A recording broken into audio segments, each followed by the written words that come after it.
And since I started doing that, my money started going like this. I stopped the roller coaster. It just became this growth energy. I think that was one of my favorite things that I learned from your class was manifesting money.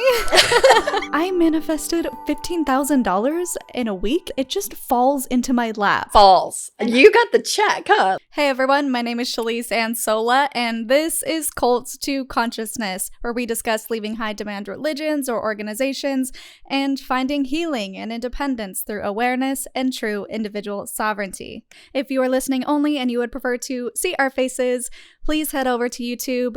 You can check out my channel at Cults to Consciousness, like and subscribe. And yeah, so here we are. We have an amazing guest, one that has launched me into my own spiritual journey. Her name is Kimber. She is a master teacher. She is an energy worker. She opens the Akashic. She just knows all these magical things, and I've learned so much from her, so I'm so excited to have her on the show. Kimber, welcome. Thank you. I'm so excited to be here. So excited and blessed. Thank you. So a little backstory with how I met Kimber. I was basically in my lowest point. You can actually go back and listen to this on my episode 1 where I just hit rock bottom completely and Kimber just like slid into my life just by magic. I was literally in a scuba class and someone was like, "Oh, you like crystals and magic and stuff? You should go see Kimber." And I was like, yes. So I joined one of her courses. When was this, like 2018? Yeah, at least 2017, 2018. Yeah, I joined her course and it just literally changed everything. She taught me how to manifest, which I can like, you know, I'm engaged now. I attribute this to Kimber's manifesting class. Just everything. I'm just so excited to go on this deep dive with you. So, what are we going to talk about? There's so many things. So many things. We could go on for days. I mean, she has courses that go on for weeks, so that tells you.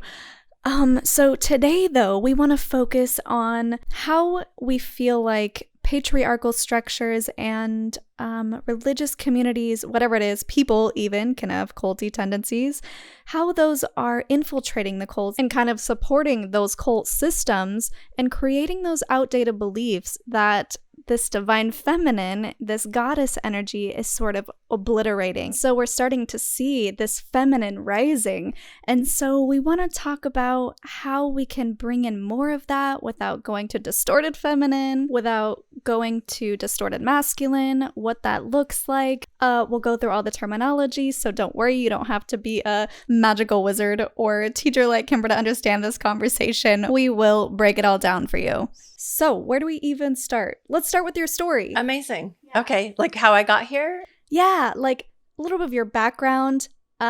Maybe if you observed some cults growing up. Yeah. And how you got to where you are today. Amazing. So like Shelise, I'm from Utah. And I grew up there, but I was not of the Mormon religion. I grew up Catholic. So being in the minority in that dominant energy, I watched a lot. And so I watched how the Mormon church navigated and how I was ostracized as a kid. Wow. And, you know, being in 3rd grade and people saying, "My mom said that I can't play with you because you're going to hell." And I was like, what? Like, what does that mean? And I would be like, I want to go to those things. And then they would try to lure me in, and it would really make my mom mad. They would bring me cookies and brownies and all those things of just like, "Oh, come to primary." And my mom's like, "Oh, no, you're not doing that." They get you young in the indoctrination. But it's always with the cookies. Always with the cookies. You know what? I just now realized it is so similar to like, don't get into a stranger's van who offers you candy. That's literally what they do. They come to your door. Like, you don't even have to be outside. They come to your door. And I feel like, okay, to give them some credit, most of this is done with the best of intentions. 100%. Because just like your friend said, they don't want you to go to hell. They literally want to save your soul. Mm-hmm. But they do it with sweets.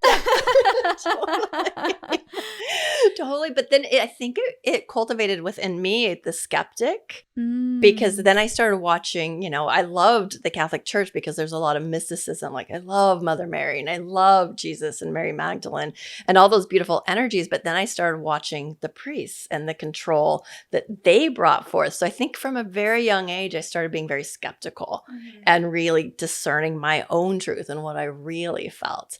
But for how I moved into the spiritual realm is, you know, when I was a kid, I was really sick. I had ear infections. I had fevers a lot. But these fever dreams, these fevers would open up the dimensions to me. Oh, wow. So the first time I remember, like I was like probably 4 or 5 and I had this fever and I was laying in bed shivering and this big black woman was sitting on the edge of my bed. I'm like, oh, that's clearly not my mother. This is different. I'm like, but it was like the most maternal, beautiful energy. She covered me with a blanket, gave me a drink of water.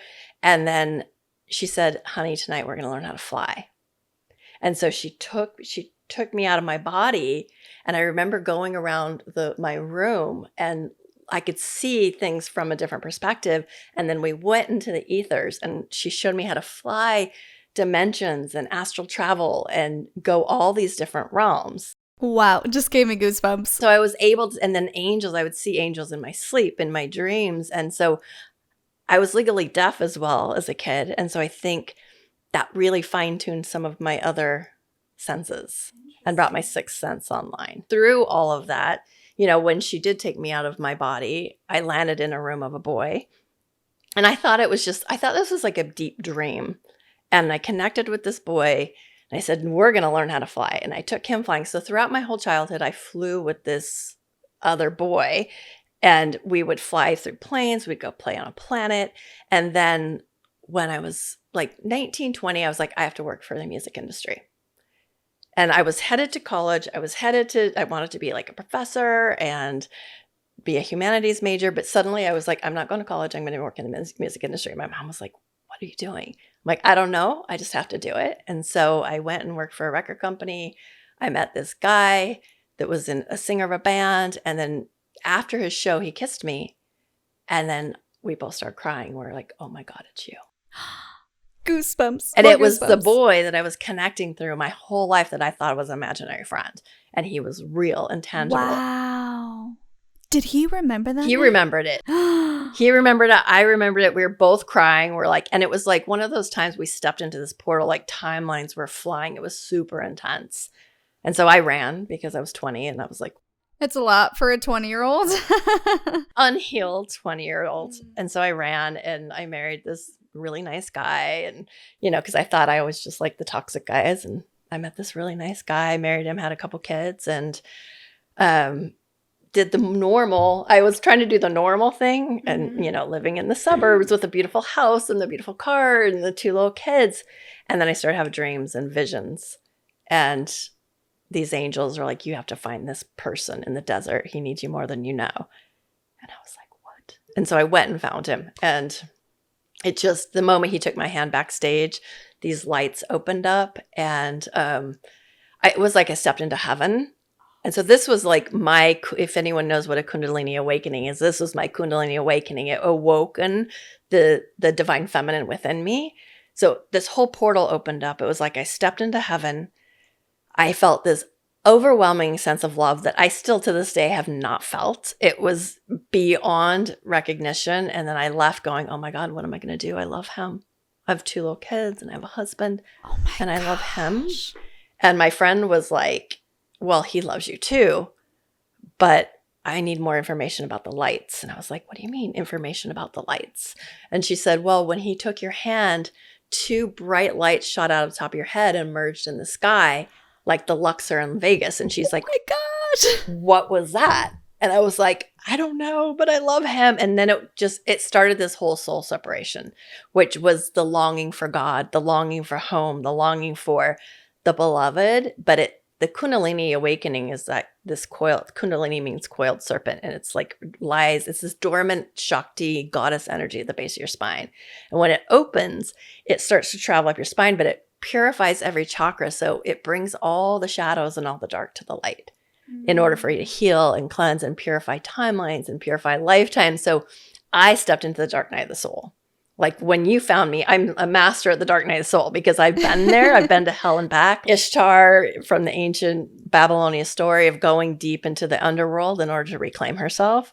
And so that's where I went in that space. I lost everything. The universe is like, oh, you think you're doing this like la-di-da little life in the suburbs? Nope, that's not what you're doing. And they took away everything from me. But it opened up my multidimensional self. It opened me up to different dimensions, different timelines, different lifetimes. I started remembering different lifetimes. I started seeing like the Palladian beings. I started seeing all sorts of different things because it opened up this crown chakra that gave me a higher perception. And then with that twin flame energy, that guy, later when we finally connected, he confirmed everything I was saying, everything I was seeing, everything I was feeling. And so that really got me to this deep knowing and trust in my path. And so now I know, like when I hear things and I see things, I know it's true, if that makes sense. And so that's what brought me to doing this, because I was trying to run from my I knew I was a healer always, but you always run from your path. Yeah. Oh, I'll go work the music industry. Oh, I'll be a photographer. And the guides just keep bringing you back to your dharma and back to what you're here to do. Yeah. So with all that dark night of the soul, what you do is you figure out your way out of the forest. You figure out your way out of the path. And then you turn around to those behind you and say, look, I figured out this way. Follow me. If that makes sense. And so that's where why you found me at your dark night, because I had the key. Yeah, I just show up in her living room and I'm just like deflated and I'm like, I need help. And she's like, I got you. I got this. Don't worry. We can do this together. And now she just walked into this house that I just moved into with my love. And yeah, everything has just come together. And I'm like, we did it, Kimber. I'm like, but the thing is, Shelise, you do the work. I can give you all the tools. I can give you the teachings. I can give you the healings. But you got to do the work. And I just always commend you, because you're like, okay, tell me what to do. I'll do it. And you actually do it and put it to progress and process, which is a powerful and beautiful. And you've got such a brilliant brain that you just retain it too, which is amazing. Well, yeah, there is something to be said about running away from the path, kind of wanting to do your own thing. And no, I know what's best for me. And then you keep, or at least for me, I would keep hearing these whisperings of like, you need to be doing this, you need to be doing that. And I'm like, yeah, I'll get to it. And then eventually it's like, you're going to be doing this, you got to be doing that. And you're like, yeah. And then eventually it's like, okay, you're going to be doing this. And then they just swipe your feet out from under you. And you're like, okay, now I don't have a choice. Totally. And that's always your higher self. It's not even like people think like, oh, I'm being, I had a client the other day. It's like, why is God punishing me? Why are the angels punishing me? I'm like, they're not punishing you. You're not being punished. Your higher self is coordinating your life in order to serve your purpose and your dharma in this lifetime. And so if you trust and give your human ego, your human mind up to your higher self, be like, okay, you show me the way. And then you surrender to that higher self, then you can get on your path a lot easier. But our ego wants to fight it. The ego's job is to keep you safe, keep you exactly where you are. And so the ego will do everything it can to stop the awakening. It'll do what it can to stop your dharma. It will do what it can to stop you from getting on your path, because its job is literally to keep you right where you are. So I love to just soothe the ego. Like, I love you. You're going to get everything you want. Just come in service of the heart. And then just talk to yourself in a very soothing, loving way in order to get to that path. So, because like the angels, your higher self will whisper, then it shouts, and then it kicks your ass. Yeah, that's exactly right.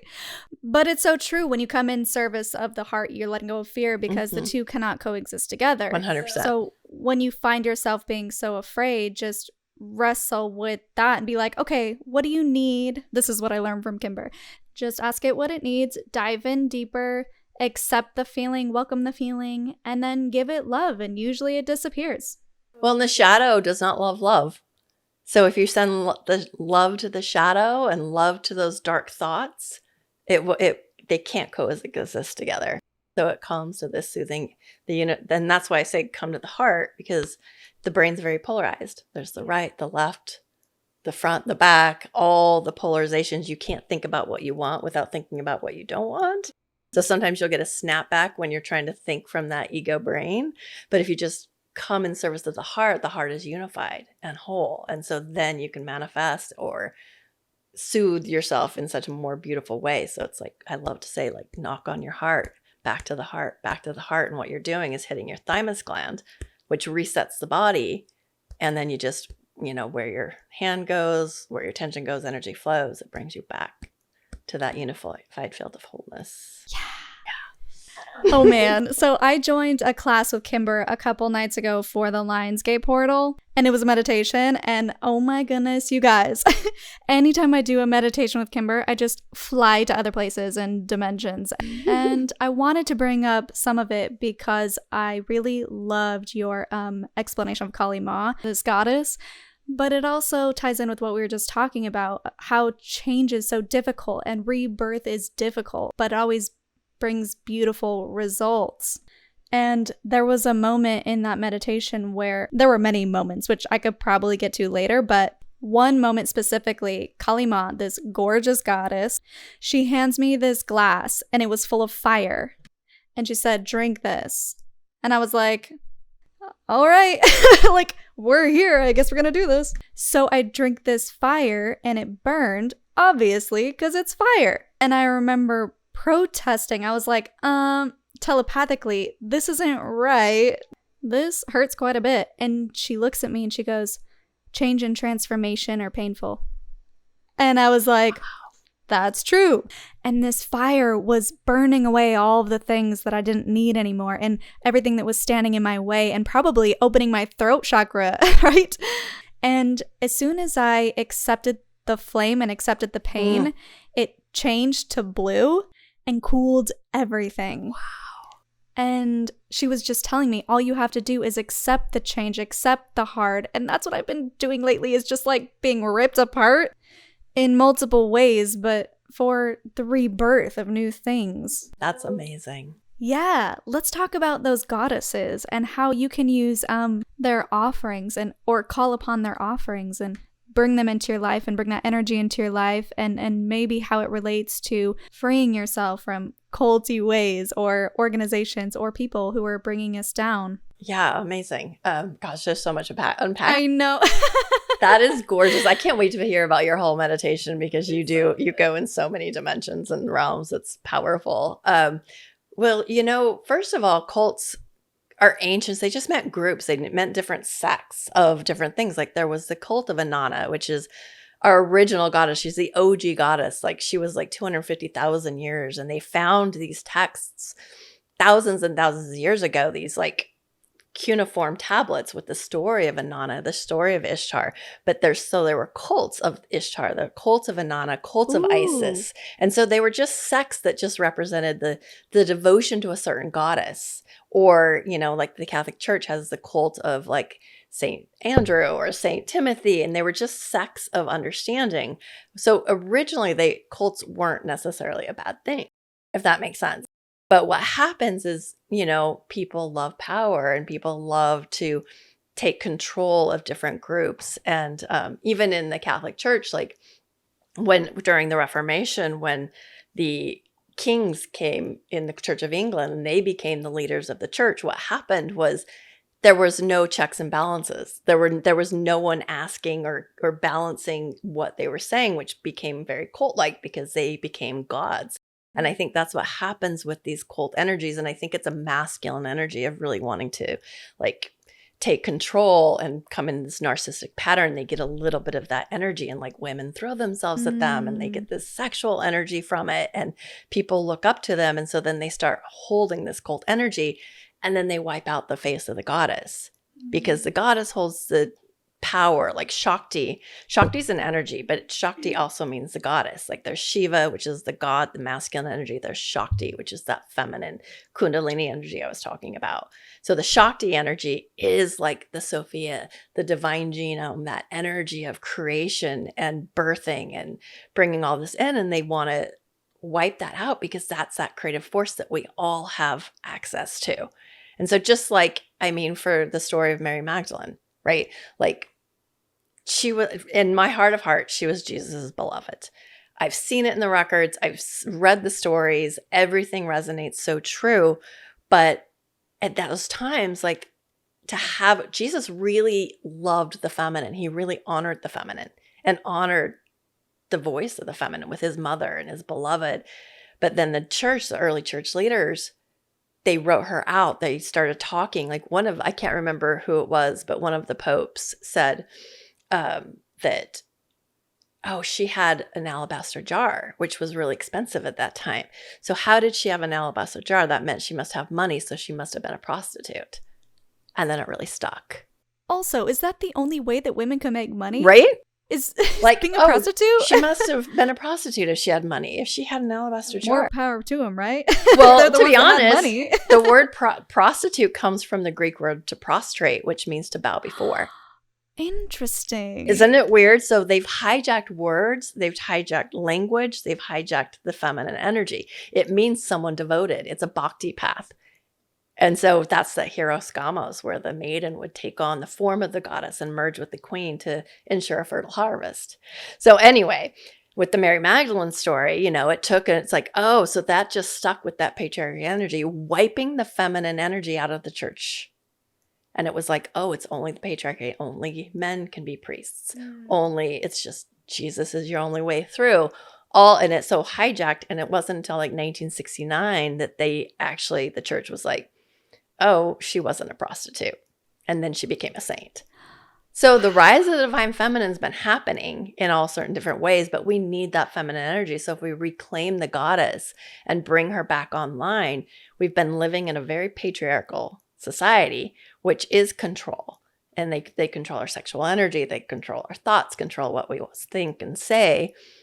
The feminine's coming online. And that's when we have this rise of the goddess, the rise of the feminine's leader, going to lead us. Love will lead us. Love's going to be the one that breaks us through into the new earth, into this new realm, into a more heart-centered, matriarchal, beautiful, balanced society where we, as the feminine, we honor the masculine as well. We're not fighting against them. We're not pushing them away. We're honoring, like you with your beloved, like you're honoring him and listening to him, where he creates this container for you to hold you so you can rise in your power, and you listen and give him that feminine energy so he can soften and surrender, if that makes sense. Total sense. I love the goddesses and the goddess stories, because her story is your story. And we listen to all these different stories of the different goddesses that hold their archetypes. You can either believe in the goddesses or these archetypes, these ascended masters, or you can, I like to look at it of like, you know, on the highest of the high, we're all one. And so these energies, these monoliths, these archetypes are they hold a frequency that you yourself have access to. So say you're connecting to Radha, which is the Bhakti path. She was devoted to Krishna. She saw Krishna in everything. So you connect to that version of you that sees the divine in everything.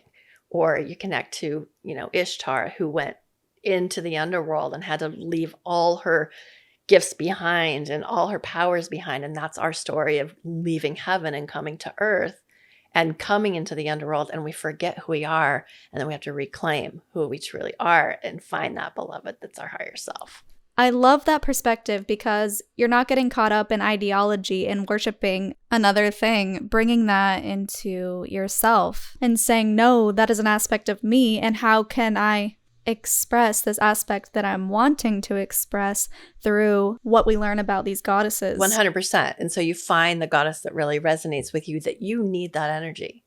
And it's like, oh, I really need this really fierce divine feminine power. So I'm going to connect to Isis. And I'm going to really bring her in and come into that fierce energy. Or like Kali Ma. I love Tell Kali everyone. Ma. So Kali Ma. She is the fierce dark goddess. She's this Hindu goddess. She's the goddess of creation, destruction, death, and rebirth. And, you know, she's her form, if you look her up of what she looks like, she's got this like necklace of skulls. She's holding a beheaded head in one hand. Her tongue's hanging out, and she's just dripping with blood. And she's fierce and dark. She's blue-black. But I really think like she's just fierce, but she's like such a fierce mother. And I think the patriarchy, I honestly have this idea that the patriarchy made her look so scary and fierce, so we don't integrate that aspect of ourselves into us. So it's like, oh, I don't want to, because like I taught the goddess class and she kept coming in she wasn't one of the goddesses I chose to bring forth, but we kept feeling her energy, and we're like, and some people got really scared. Like, I don't want to work with Kali. She's so scary. And I go, no, I promise you, she is not scary. She is the most fierce, divine mother you can ever imagine. When she comes into your field, she's no joke. If you need to release shadows, if you need to release people, places, and things, she's no joke. And if she comes in your field, she's not to be ignored, because she'll just keep coming and keep coming, like, you need my energy. But she comes in with this fierce love. And so when you call upon her, she gives you exactly what you need.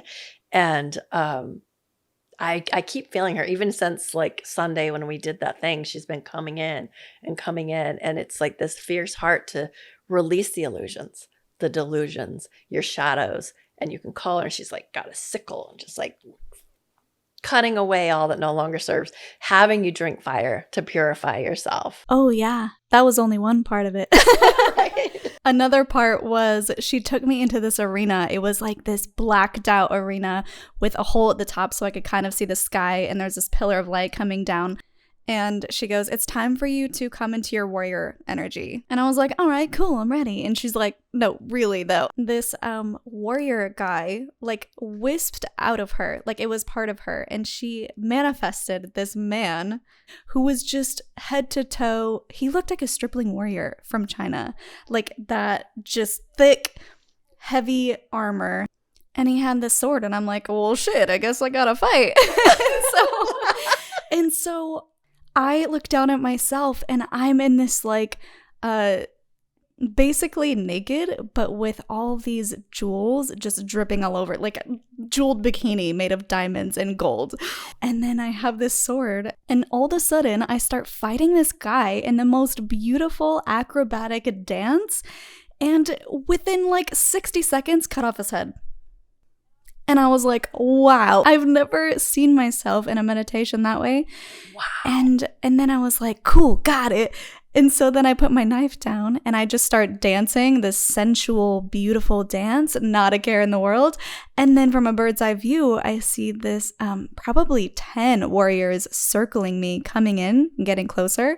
But I was just like, not a care. I was just dancing and dancing. And then at one point I'm down on my knees. And when I shot myself back and shot my head back, I screamed and I saw the ripples of the sound and just wiped them out.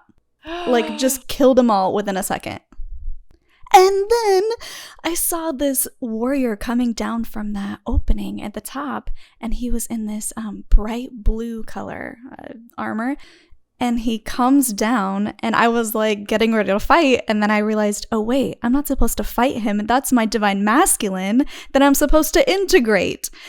And so then we have this choreographed dance with swords and everything, and it's so beautiful. And then at one point we run at each other and we link arms and just start spinning and spinning and spinning so fast that we're levitating. And then he melts into me as we integrate. So I'm like this badass goddess warrior, and then bring in the masculine, the divine masculine. And then when I integrated it, Kali takes my hand, walks me out of the arena, and she's like, okay, you did it. And we got on our lions and rode away. Wow. We rode to the lake, and that's where she made me drink fire. She was like, we're not done yet. Here's the fire. That is such an initiation. Right? And that blue energy that came down, that's the Shiva energy. Wow. Which is that divine masculine energy. And the whole story, like, you lived the Durga Kali story, fighting all those demons. Like, you know, Durga came to fight the two demon kings on earth, and all those generals and soldiers kept coming to fight, and she was fighting them, and then that's when she needed help, and Kali was birthed out of her third eye. And so then Kali Ma came out of Durga's third eye, and then she was able to lick up the blood of all. This one king was, one general, every time he was slain, or every drop of blood created another him. And so he was multiplying exponentially. Yeah. And so Kali came in and just like, nope, she licked up all the blood and killed them in like 30 seconds, just like you did in your meditation. Whoa. Which is, wow. That's so cool. So cool. So now, from a practical perspective, what are some things that you're noticing going on in the world now as far as distorted masculine or cult-like mentality, and how can the divine feminine rise up and dissolve all of these distortions? I love that. So First of all, since 2012, we've been really bringing in new energy. Actually, since 99, we've been really trying to anchor in new earth and resurrect ancient Lemuria and come back to that unity consciousness, that wholeness, that oneness. There was a great awakening happening. But what I've noticed is actually the powers that were, the leaders, the politicians, the religious leaders, I really feel they noticed this great awakening happen, and they've tried to hijack the energy and bring us to more separation. Like if you look now, we have more separation than ever. Right. We have it's like the right, the left, everyone's fighting with these ideologies and labels, and we're separating each other more and more. And so what I've noticed is don't play the separation game. If you're identifying with the right, or you're identifying with the left, or you're identifying with any ideology that's not your own truth and not from your own heart, you're falling into the system. You're falling into the patriarchal control structure, and you're doing exactly what they want because they're, it's like you've got this small percentage on the top, and how to conquer is to divide and conquer. And so they're dividing all of us down here, creating chaos, and that's how they control. Yeah. And so for us, the divine feminine is going to lead this and stay in that heart, stay in the unity, and not play those games, and understand that you're God consciousness looking through your eyes. I'm God consciousness looking through my eyes. Everyone is the divine in motion, and understand that there is no separation. If you're judging someone else, you're the one in distortion. If you're trying to control somebody, so control, anyone that wants to control anyone is coming from shame. Because if you didn't have deep shame, you wouldn't try to control everyone. You would trust everyone's path, and you would trust what they're doing and trust everyone's consciousness within. So as the feminine, we're going to have to be the ones that lead, because I also know with this great awakening, it's like the feminine came online faster. We got it. We're like, oh, what do we need to do? Let's do the work. Let's do the shadow work. Let's do all this. And we started to rise into our own power. The masculine got a little hijacked and came into a lower frequency, and they're just not quite on board yet, because a lot of this stuff's woo-woo and it doesn't really resonate with the masculine energy. So we need to talk to the masculine in ways that they can understand, like science, neural pathways, and quantum energy, and give them a different language and a different verbiage, but it's the same thing. Like when for me, it's like I've been teaching this for a long time, and chakras and all this energy, but I went to a Joe Dispenza retreat, and I was like, oh, he says everything I say, but in a scientific way. And so I love to send the men to Joe Dispenza, go read this stuff, because this is going to talk to that left brain. But we do lead from the heart, and we do lead with our grace and our fierce warrior goddess energy. So that's why we like to study the goddess stories and study these different archetypes, so we can come into our power and our wholeness and integrate the masculine and feminine within. But the toxic femininity, which what I think happened with a lot of the feminism. Yeah, let's talk about that, because I'm sure a lot of guys right now, or whoever, is rolling their eyes like, okay, yeah, feminism. But let's talk about how it can also go the opposite direction. Well, I think, women started trying to become men.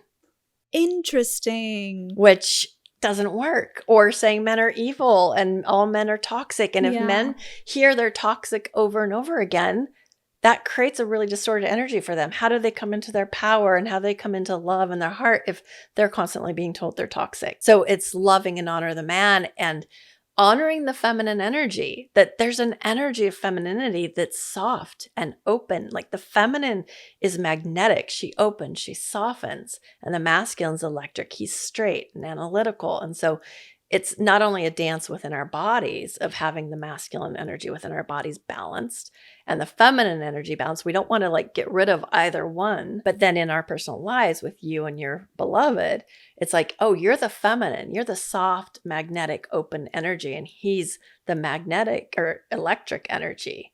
He creates that safe container for you to rise. So it's this beautiful dance between the masculine and feminine, and not trying to, one, get rid of one, or to become the other one. Because I bet everyone's had a feminine boss or energy that's trying to do it the masculine way, and it never quite works, if that makes sense. It's always like, oh, what's happening here? But doing it from that feminine power balanced with the masculine energy. What are some tangible things that, let's say, if I'm a guy watching going, okay, yeah, maybe I'm feeling that pressure of being toxic, or I'm kind of slinking down because I'm afraid now of this big feminine energy. What are some things that they can actually implement to come into their own power without becoming too overpowering? Right. Well, I think integrating your own and honoring your own feminine energy within. For one, of like, we all have, masculine and feminine, they're just energies that we all hold on the highest of the high, like creation mirrors itself down on this realm. So where there's a god, there must be a goddess. Where there's masculine, there must be feminine. All of this is inside of us. And so if the masculine one understands his feminine energy and opens to that energy, grounding in, healing his inner child, just like we did a lot of the inner child work, healing that inner child, because, the masculine energy for a male, the best way it works with another feminine is to be this container of energy, where you hold this container and you're so grounded in your knowing and so grounded in your truth that you're able to do that. But most men, they didn't have a container when they were a child. Like, they didn't have this safe space to honor their masculine and feminine energies. It's like men were told, men don't cry. Mm-hmm. Men don't feel this. Toughen up. Toughen up. Don't be a whatever, don't be a wuss. And so then they disassociate from their emotions and disassociate from that feminine energy. And that's where it becomes toxic, because anything you push down gets loud and becomes a distorted energy.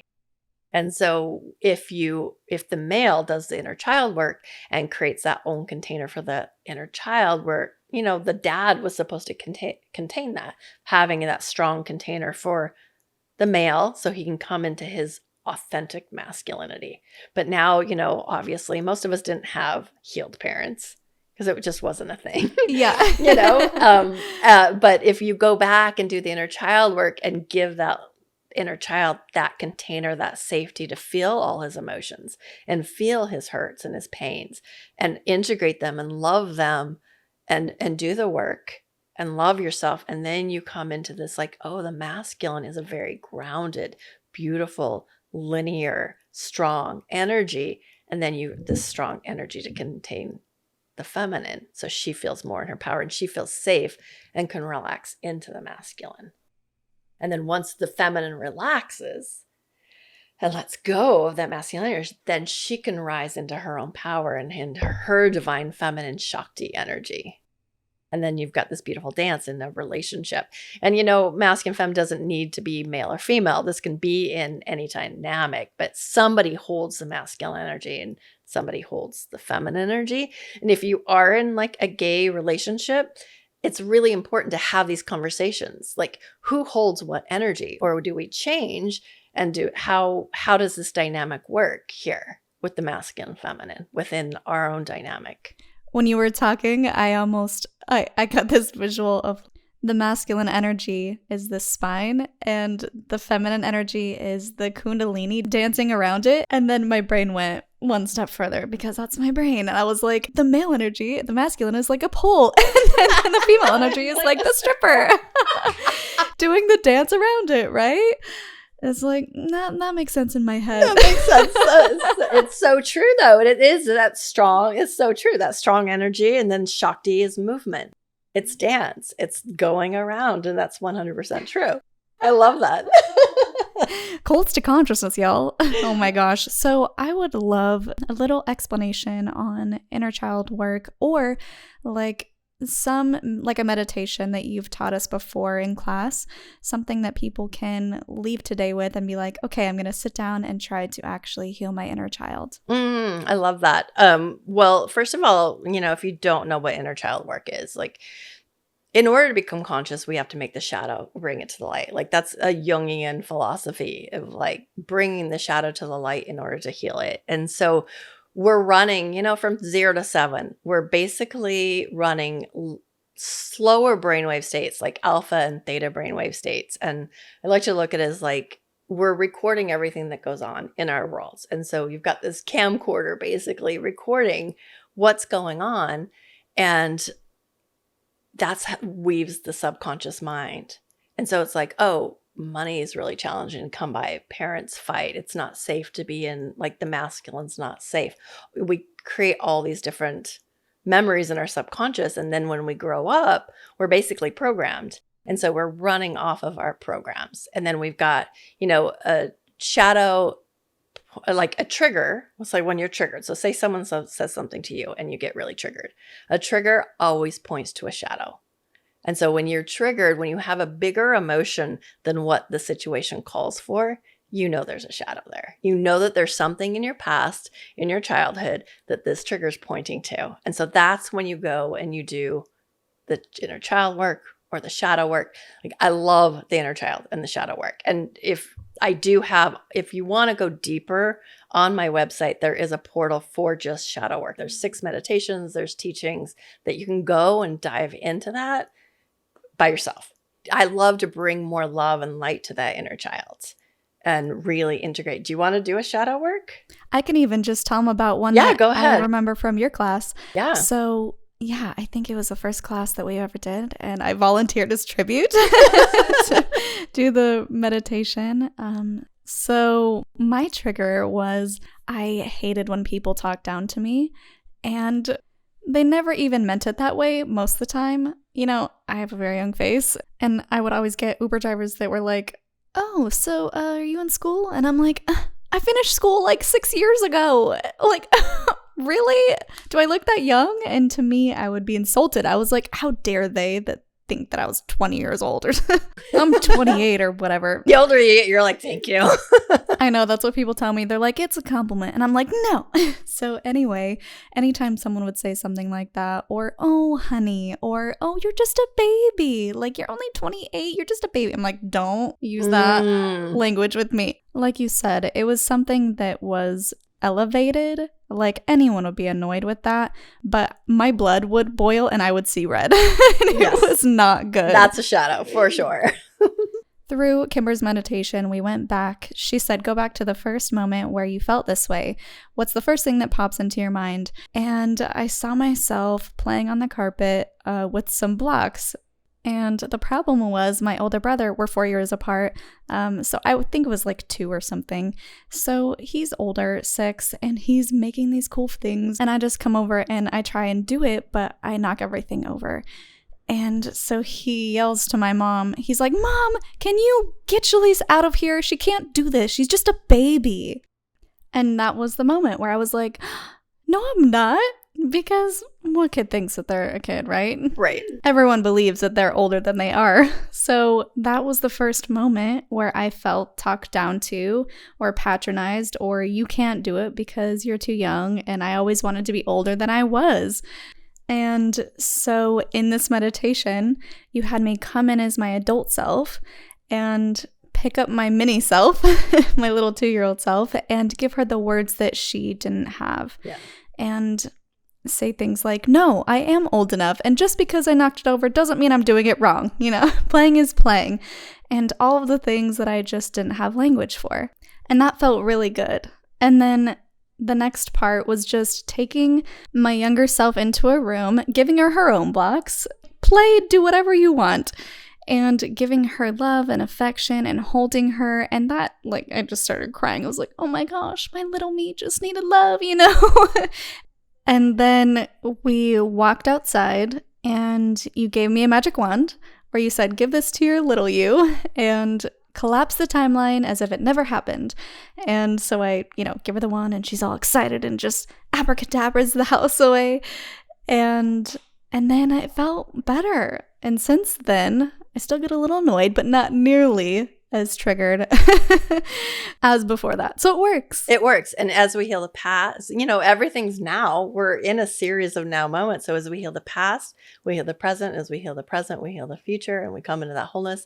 And, science is finding that only about 50% of our memories are actually true. Wow. So a lot of our memories are embellished. You know, the more you tell a story, the more embellished it gets because you're telling the story and you make it a little bit more exciting, a little more exciting.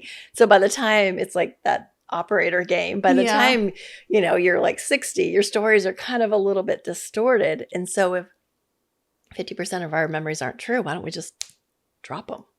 And we heal the inner child and we go back and we give them the words, the emotions they didn't have access to at the time. Because, you know, when you're a child, you don't have access to those deep emotions or the intellect to express what you're actually feeling. And so if we give that child those words, emotions. So if you're a masculine and you're like, how do I do this inner child work? Just give them the power, the emotions that they didn't have access. And then what you do at the end, you drop the timeline with the magic wand or the magic sword, and then you walk up steps back into the heart and you integrate that inner child back into your heart center. So that energy, that aspect, that holographic field of your inner child, just like the goddesses, we're integrating it back into our body. And then the inner child grows up to be the divine child, which is your higher self in disguise.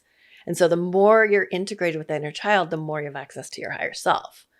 It's the most powerful one.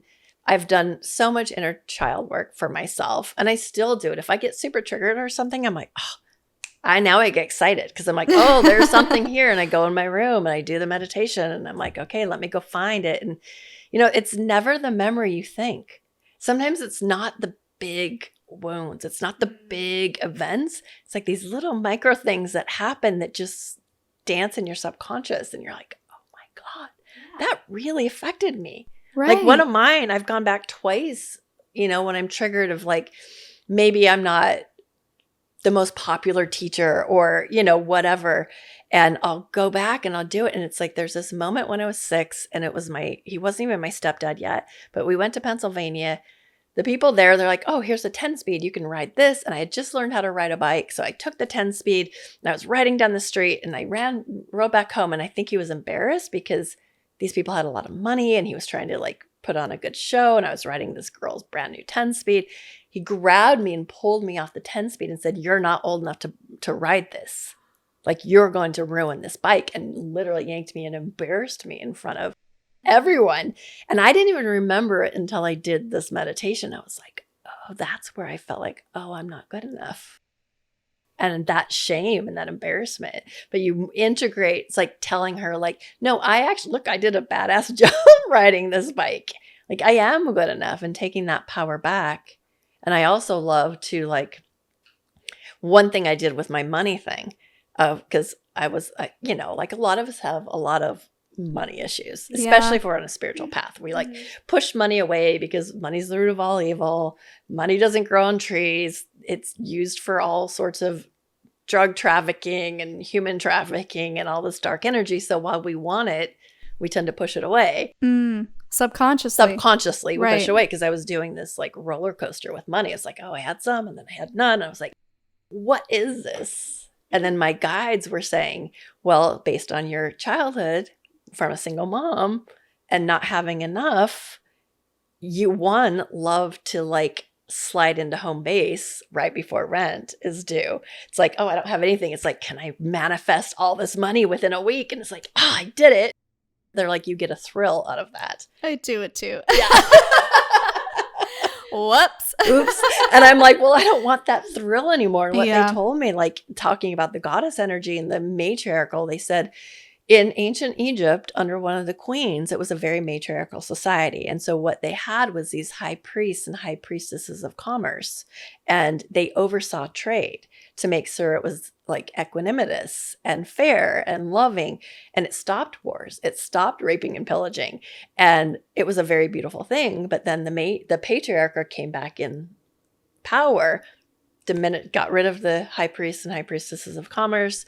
And then again, that money energy got hijacked for the dark energies. And so now as light workers, we tend to like push it away. So they're like, what you do with money, and this, someone must need this because it's coming through. It has nothing to do with what we're talking about. Oh, it has everything to do with everything. But what they said was every dollar that comes through, so people Venmo me, people like on Stripe. I love when people give me cash, because I'll literally take the cash in my hand and I put it in front of my heart. So you have all these beautiful heart codes coming from your heart, like your loving energy. Love is the answer. Yeah. All these beautiful heart codes. You put the money, or I even put my phone in there with the Venmo. And I always so say you Venmo me for a class or something. I'll put it and I'm like, may this come back to you 1,000-fold. So not only do I bless the money, I bless you. And then when I spend the money, I spend it to the goddess. I spend things, I buy local. I buy things that are in alignment, or say when I pay my house payment, I'm like, I'm so grateful. My house, it's a lot. Oh no. I mean, yay. But Yay. But it doesn't even faze me. I'm like, thank you so much for this beautiful home. And I send it with love and gratitude and peace. And since I started doing that, my money started going like this. I stopped the roller coaster. It just became this growth energy instead, because I honored the energy of money, because money's just energy. And if you think of money like the goddess, not worshiping it, but loving the energy of this is our collective agreement of what energy is on this planet. I think that was one of my favorite things that I learned from your class was manifesting money. Because I started doing it like when I really sit down and I do the journaling and I do those type of meditations, it just falls into my lap. You got the check, huh? I manifested, it was like $10,000 or $15,000 in a week. And I'm like, why am I not doing this every day? Yeah. Like even now I'm like, why did I stop? Yeah, and you do, and you stop and you forget and you're like, oh. And so if you want to know the goddess to call in for money is Lakshmi. Oh, she's my girl. Lakshmi is my girl too. So Lakshmi is a Hindu goddess that rose out of the cosmic sea. She's dripping with golden coins and golden light. She's the goddess of abundance, love, and beauty. And she works with Ganesha, and Ganesha is that elephant god that removes the obstacles. So call on Ganesha to remove obstacles, and then call on Lakshmi to rain down an abundance, and say mantras. Her mantra is Om Shrim Maha Lakshmi Namaha. Om Shrim Maha Lakshmi Namaha. And those are codes that call in that great goddess Lakshmi and the abundance into your realm.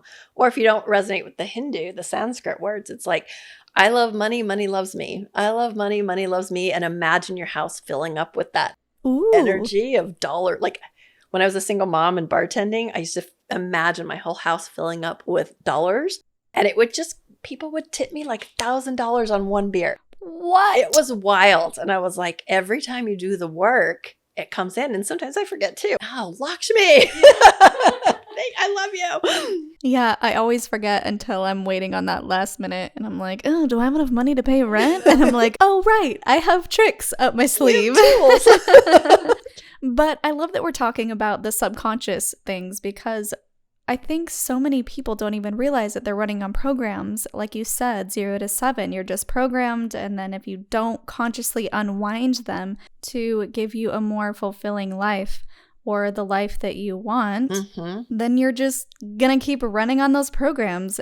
And is it Joe Dispenza that talks about the literal pathways in your brain? Yeah. So it's an actual scientific thing where you make conscious connections and then you keep going on those pathways, and if you don't divert and create a new pathway, that's where the saying stuck in your ways comes from. Well, and neurons, he teaches neurons that fire together wire together. So every time you have a thought, the same thought over and over, your neurons hardwire into a certain pathway. And so you just, and your body is your subconscious mind, and so our bodies are leading us to different things, and the subconscious is trying to always prove itself right. So if you don't make the subconscious conscious, you're running these programs and proving yourself right. Like, oh, men are not reliable. Oh, money's scarce. And that's you're literally proving yourself right. It's why it's so necessary to do the work over and over again to reprogram yourself.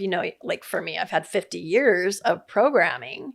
And once you hit 35, you're very programmed. So the earlier you can start the work, the better, because your brain's still malleable and it's easier. And that's why I love people in their 20s. I mean, I love all the people, but the people in their 20s, they get it like that because their brain's still malleable and they're just soaking in the information, and it's not so challenging as someone that's 70 that's been doing this for so long, the same thing.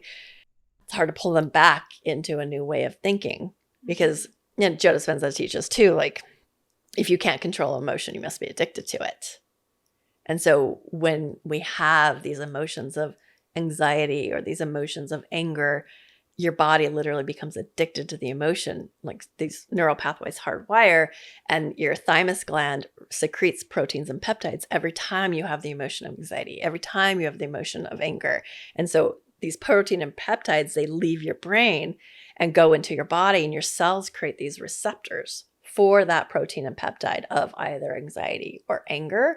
And so when the cells split, the baby cell already has that receptor for that protein or peptide of anger or anxiety. And so if you notice, like, oh, you feel really good. So say you're really used to being angry, like, and so you are feeling really good and you're feeling peaceful and you've done the work, and then you'll find yourself going to read politics.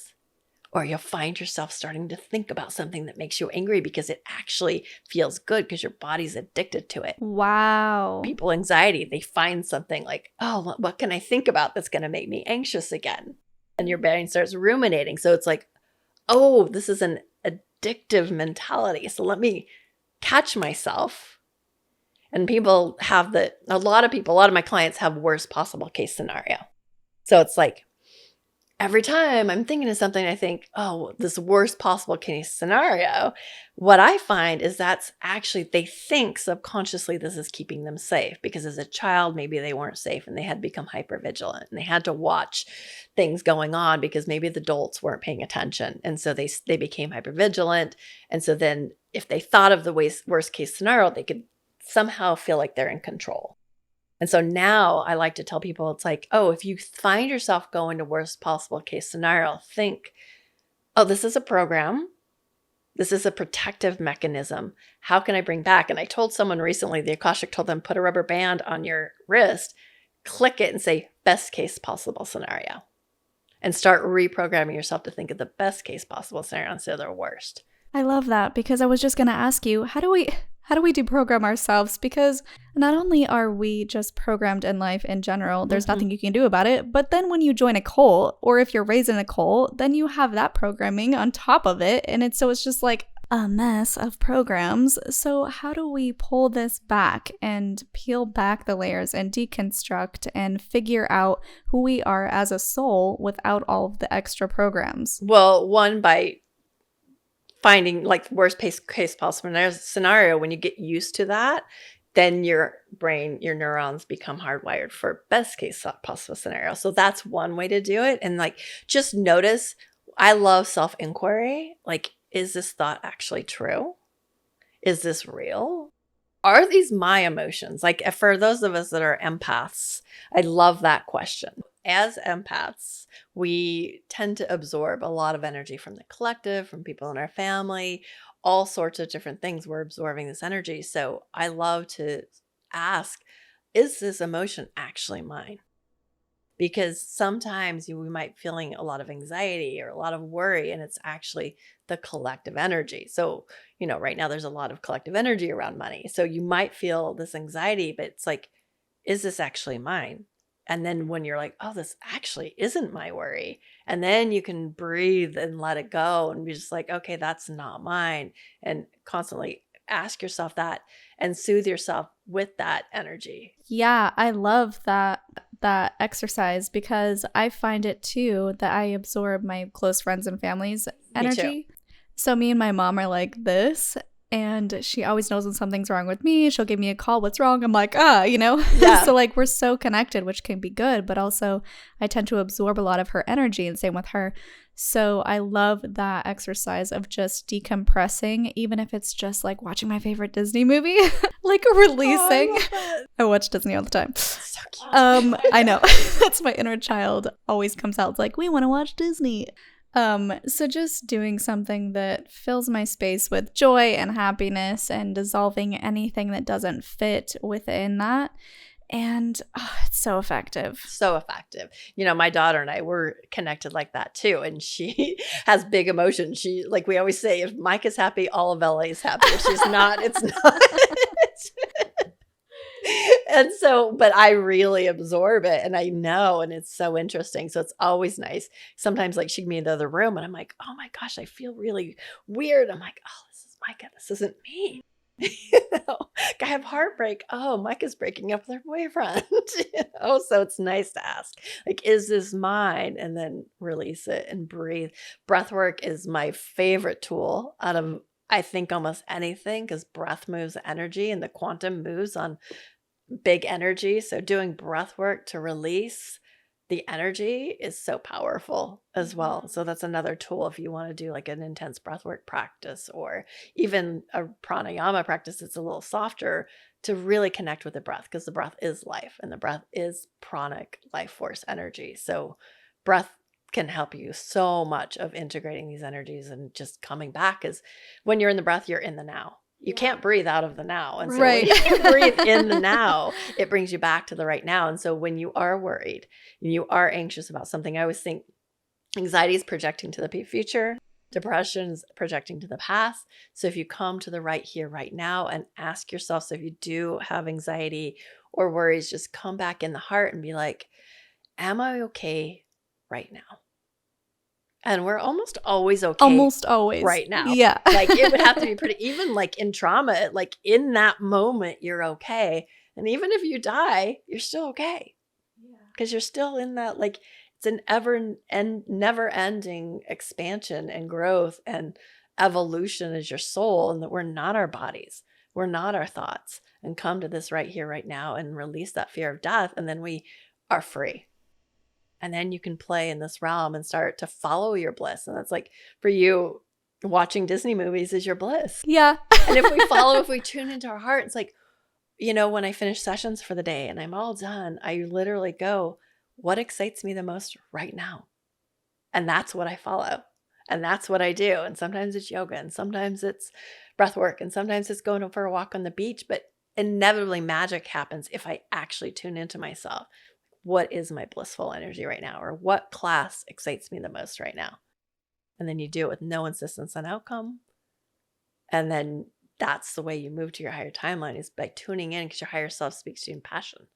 So if you follow that passion and you follow the energy, you can move to your higher timeline and a more expanded sense of self. I also do that one as well, especially when I have a whole bunch of things that I have to get done. And even if none of them sound that exciting, I always let my intuition tell me which one to start working on, because I end up aligning with it more and get it done faster, or it's better. Oh my gosh, there are so many golden nuggets of wisdom here. Okay, so we have breath work, we have follow your highest excitement, we have inner child work and meditations, we have is this energy actually mine? Are these thoughts mine? Moving that away. What else? There were other things that we talked about. Yeah, integrating all the archetypal energies into your body, integrating the inner child, that, we are one, we are whole, and you come to the 0 point field of creation. And that's what we're doing. We're merging all our timelines, all these archetypes into this 0 point field of the heart. And that's where the magic happens. Yes. The power is now. It sounds so cheesy, but guys, it's so seriously true. If you just bring yourself to presence, magic happens. It happens. I think that's what the magic is with journaling, because you can't be in a different moment when you're writing, right? You have to be present. You have to focus on the words and the thoughts, and that's why I think it's so effective. So effective. Thank you so much for sharing all of your wisdom. Everyone's going to love this episode. So my honor and my pleasure.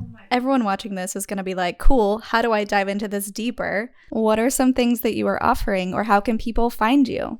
Yeah, you can find me at divinealchemyacademy.co, or Google Kimber Tiernan. I'm on Instagram as Kimber Tiernan. You can reach out for, if you're not in LA, you can do a virtual Akashic Records reading. I do virtual healings.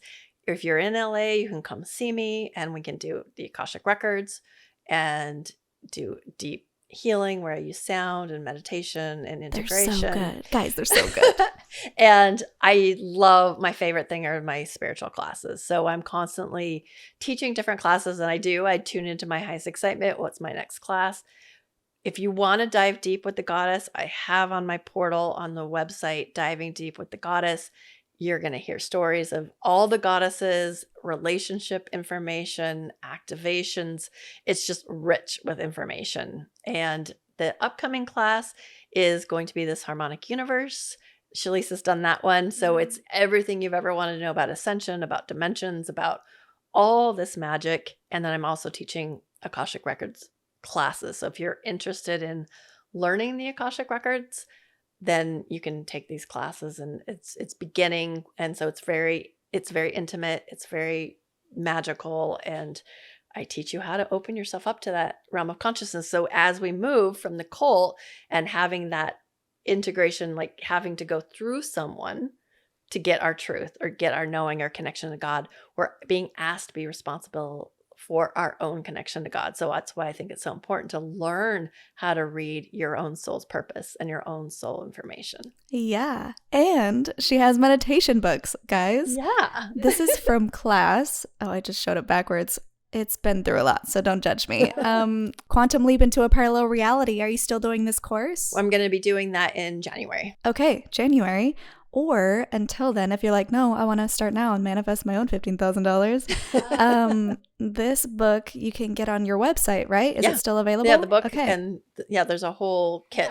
It's a work shopping book where you put pen to paper and you make magic happen. Highly recommend. Yeah, and there's QR codes in there to go to meditations to integrate the information. So just so much magic from Kimber here. Thank you so much for being here. You're so welcome. Thanks for all your magic. Of course. And for everyone listening, like, subscribe, comment, reach out to Kimber, book a session, highly recommend. And until then, you know what? My tagline was actually inspired by Kimber, guys. Until then, follow your highest excitement, be conscious, and be well.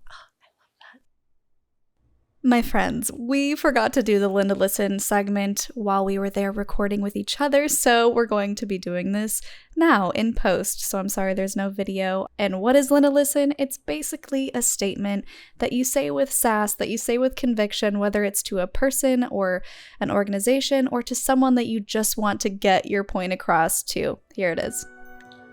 Linda, listen. The time of giving your power away and relying on someone else to tell you who God is over. Claim yourself as a divine sovereign being and know that you hold the truth within.